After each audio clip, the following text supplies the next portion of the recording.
Բացահայտվել է այս տարվա ընթացքում արդեն 4-րդ կեղծ զանգերի կենտրոնը։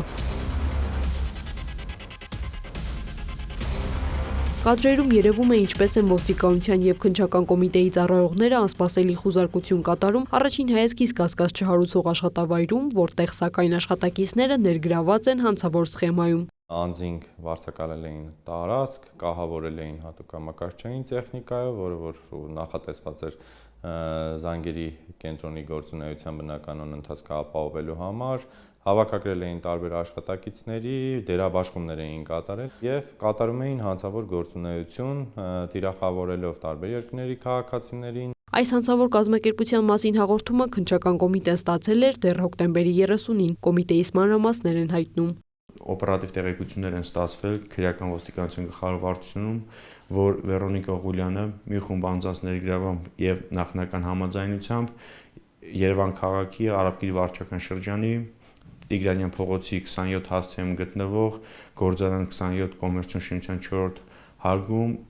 ստեղծել են հանցավոր կազմակերպություն եւ կատարում են համակարգչային հափշտակություններ։ Հաղորդման արդիվ քննչական կոմիտեի ՀԳԳ քննության գլխավոր վարչությունում նախաձեռնվել է քրեական վարույթ։ Հայաստանում բացահայտված այս կազմակերպության թիրախը միայն օտարերկրացիներն են եղել, զանգահարել ու առաջարկել են բարձր եկամտաբերությամբ ներդրումներ կատարել։ Ներդրումը սկսվում է պայմանական $250, այնուհետև երբ որ քաղաքացին համաձայնվում է այդ ներդրումը կատարել, նրանք այդ քաղաքացու տվյալները փոխանցում են իրենց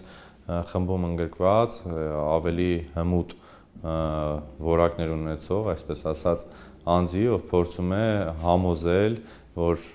բացի այդ 250 ԱՄՆ դոլար ներդրումից, այսպես ասած, ել ավելի շատ ներդրումներ կատարել եւ տարբեր այդպիսի պատրվակներով քաղաքացիներին հորդորում են, վերջիններս ել ավելի մեծ քանակի գումարներ են դնում այդ հանցավոր ֆինանսական արտակներում եւ վերջնարդյունքում հափշտակում են ամբողջ ներդրված գումարը։ Այնուհետև հիշալ հափշտակված դրամական միջոցները փոխարկել են տարբեր կրիպտոարժույթների, այդ կերպ կատարելով փողերի լվացում։ Խուզարկության ընթացքում հայտնաբերվել են մի շարք թվային ապացույցներ, որոնք փաստել են հանցագործությունը տուժած անձանց ինքնությունները, որոնք բոլորը եղել են օտարերկրյա քաղաքացիներ։ Խուզարկության ժամանակ հանցավոր զանգերի կենտրոնում եղել է 25 աշխատակից, ինչպես Հայաստանից, այնպես էլ այլ երկրներից։ Բոլորը գերազանց տիրապետել են օտար լեզվի, նրանցից 5-ը հարձակվվել են։ Աշխատանքի հայտարարությունները տարածել են համացանցով, խոստանալով բարձր աշխատավարձ։ Ոմանք կարծում են, որ հնարավոր է իրենց հանցավոր գործունեություն ծավալեն եւ վրիպեն իրապահ մարմինների աշկերից, բայց քրեական ոստիկանության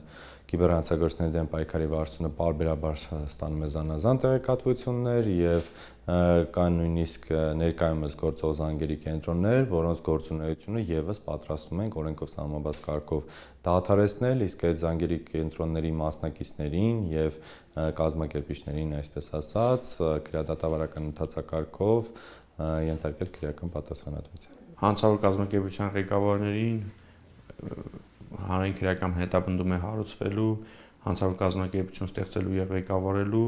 համակարգչային առանձնապես խոշոր չափի համակարգչային հափշտակություն կատարելու եւ առանձնապես խոշոր չափերի փողերի լվացում կատարելու համար։ Իսկ հանցավոր կազմակերպության անդամներին հանցավոր կազմակերպությանը մասնակցելու, այդ թվում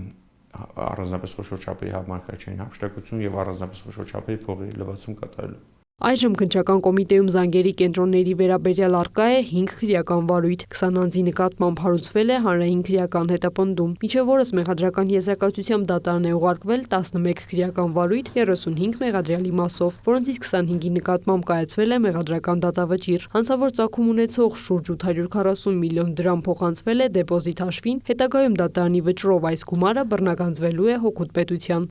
Քրիստինե Թորոսյան, Աշոտ Խաչատրյան, լուրեր։